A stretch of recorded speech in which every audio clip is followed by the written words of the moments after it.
Dear investors, welcome to cPROFIT's monthly market outlook for November 2022. Let's make investing interesting. So let's move ahead with the domestic equity.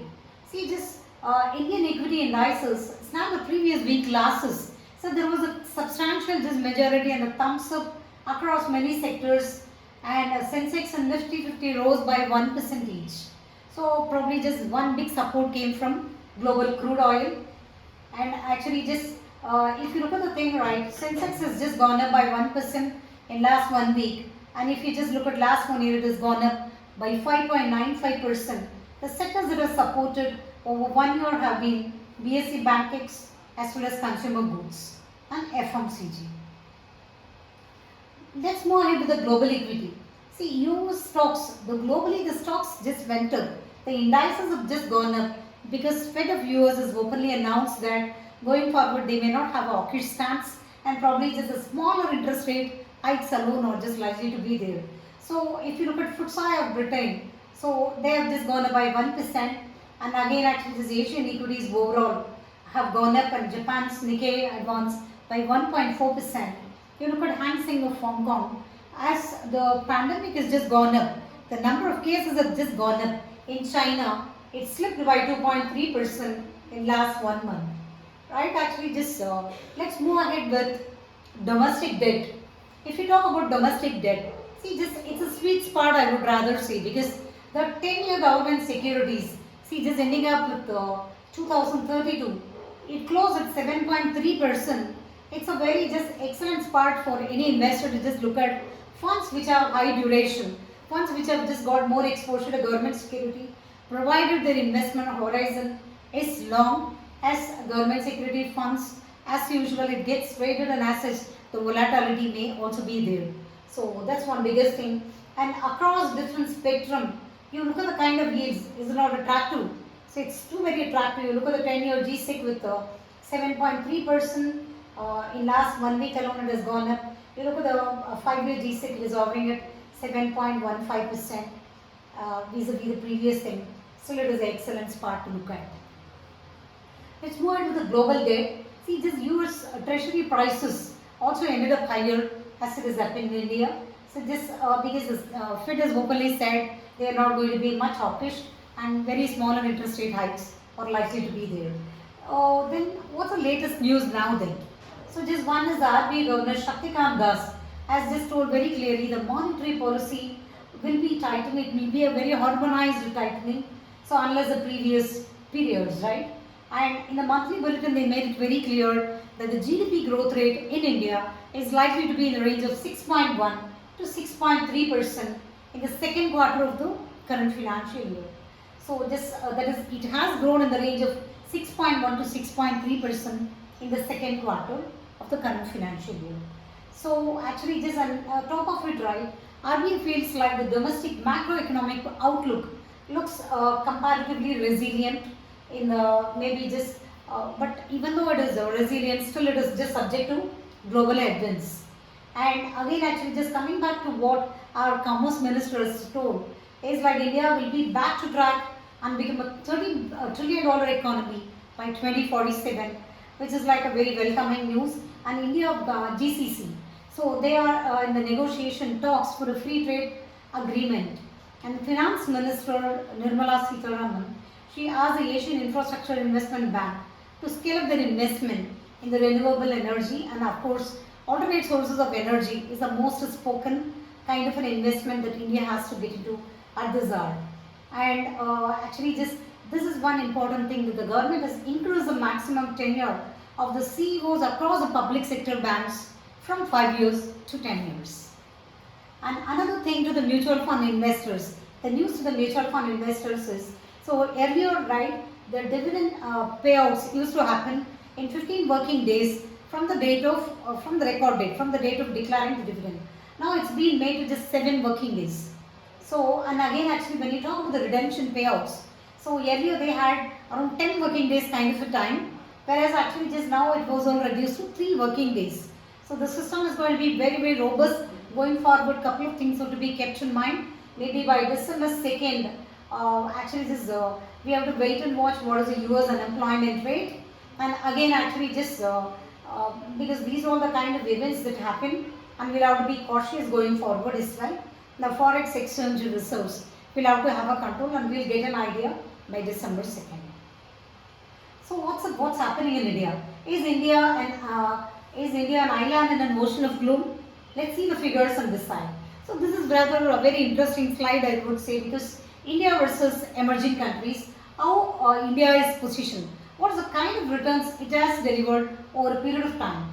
Let's talk about year till date. See, just the one that is marked in maroon is China, vis-a-vis the green is Asia Pacific, and the purple one is emerging markets, and the yellow one is India. So you look at the way India has grown, it's negative by 11% year till date vis-a-vis China with 31% negative return, and minus 26 of Asia Pacific, and emerging markets with 27% negative return. Go to the next periods. See, it's really more interesting. Just look at the 3-year period. India is just given a positive return of 11% vis-a-vis rest all in the negative territory.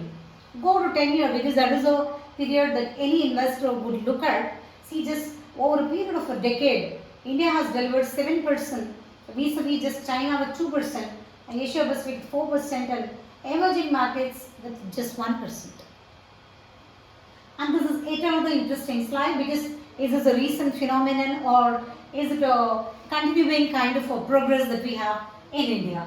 See, the GDP growth performance, you look at the slide which talks by itself, and again actually just come to the relative EPS growth. You look at the way actually just the global indices have just gone up, which is indicated in the yellow line vis-a-vis V in the black line. So that sounds quite interesting, and you look at the return on equities delivered by the markets. You look at the way we are slowly just and gradually just going up vis-a-vis the global markets. And again actually just is India on a strong wicket? Maybe the domestic activity remains very robust, which you could just see very clearly. So you look at the purple line, the core gross value additions, value added, how much it has just delivered. Look at the domestic activity tracker, which clearly says that India is in the uptrend, maybe just uptrend or an uptick. Consumer sentiments have picked up very well. You look at the previous year, we have just gone from May 2018 until now. There has been a steady move post the pandemic. Again, look at the capex, the capacity utilization above long-term averages. So if you look at the long-term average, where are we? We were in the range of around 72 kind. We are still in that range. We have touched that level. So, and we have just gone above that level. And India, growth engine of the world, because there are multiple factors to say as to this India. India is one of the third largest economy by 2030. See, you look at the GDP per capita income. Where are we? This is indicated in terms of US dollar. We were in the range of actually just, we were up to 5,242 US dollars. So that shows that the individual incomes are going up well. And again, you look at the exports. See, this percentage of world exports, what does, how much do we contribute kind? See, this, it has gone double. What do we say? Can we say Make India Works out? So as you remember, Government of India just gave incentives, so the product linked incentive PLI schemes to 14 sectors, and they are planning to add 8 more sectors thanks to government's this Make in India initiative. Look at the way the exports have just gone up. Again, look at the retail market size, energy demand which has just gone up, and then look at the household income. Has it not gone more than 5 times?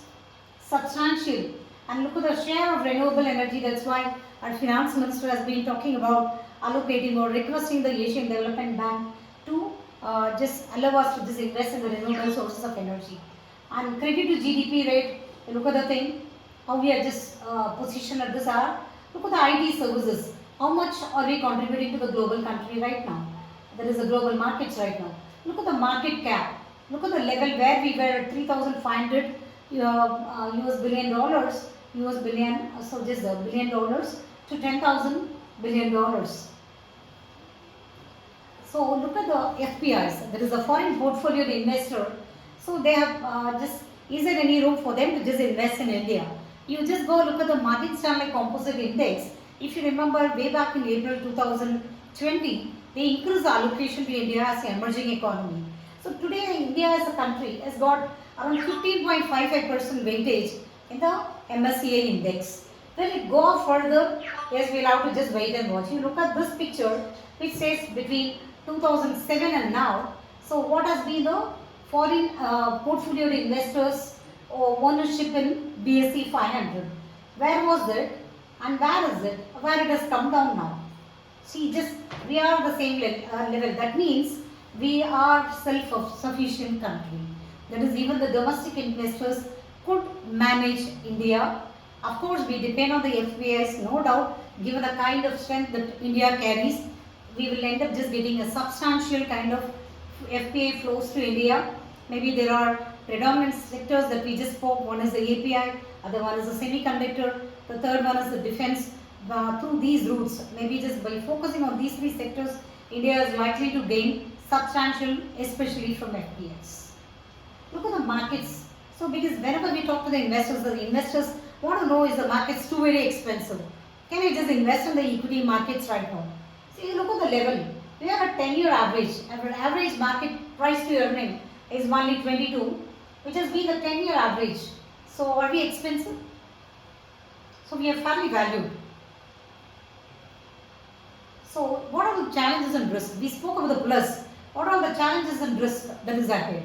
See, what was said and done, inflation is something which is a just key very variable to look at. So just come, let's talk about this one, the external sector. So just because we are driven by the global markets as well.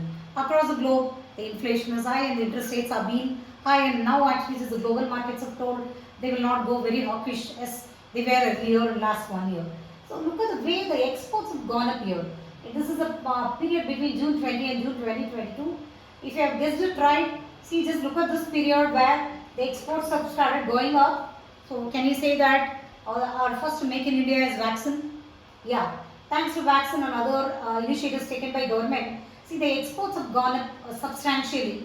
And see, this domestic consumption. Look at the domestic consumption. We were negative during the pandemic. We were negative, and the consumption is slowly rising up.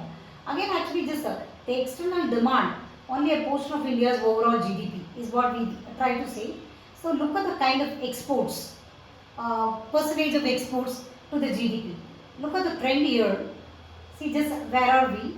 So just India, look at the level. It's slightly just above 12 to 13%. So what's the way forward?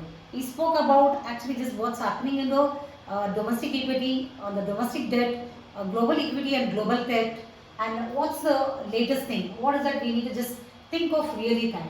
See, just one is India's growth outlook looks very good, and actually just maybe there are few parameters which are really worrisome, but still actually the key risk, if I have to just put it in three simplest terms, oil price, inflation and currency. And none of this could be brought under control, as you know well. So just valuations are in line, so it's not too very expensive, it's fairly valued, and one is right, oil, inflation and currency are the main dictators to the Indian economy even going forward. So actually this, what is it we are trying to say? We say chase your goals, don't just go simply chase the themes of sectors. Why do I say so is, we recently just happened to just run through a data which talks about which are the sectors the investors are looking at. So across India, right, we could see many investors chasing the sector or a theme, which is not too very just advisable because a lot of new investors are also there. So the best way to just look at is invest in equities with a long-term horizon of at least 7 years, invest in a startup way in equities and lump sum in bonds, which is the right time to just invest in debt funds. When the interest rates are high, probably the yields will be high, you'll be able to capture the higher interest rates for a longer period. So that is, we are in the sweet spot when it comes to debts, and as the interest rates are high, take exposure in lump sums to the long-term bonds, and duration bonds should be taken with a caution. If you are a long-term investor, if you are a person who could take the volatility, then in the long term you will tend to gain. So these are something we will say, just please just look at it, and then again actually thank you so much for watching and join us to make investing interesting. Once again I would say this is an initiative from cPROFIT, which is a wealth management company. Thank you.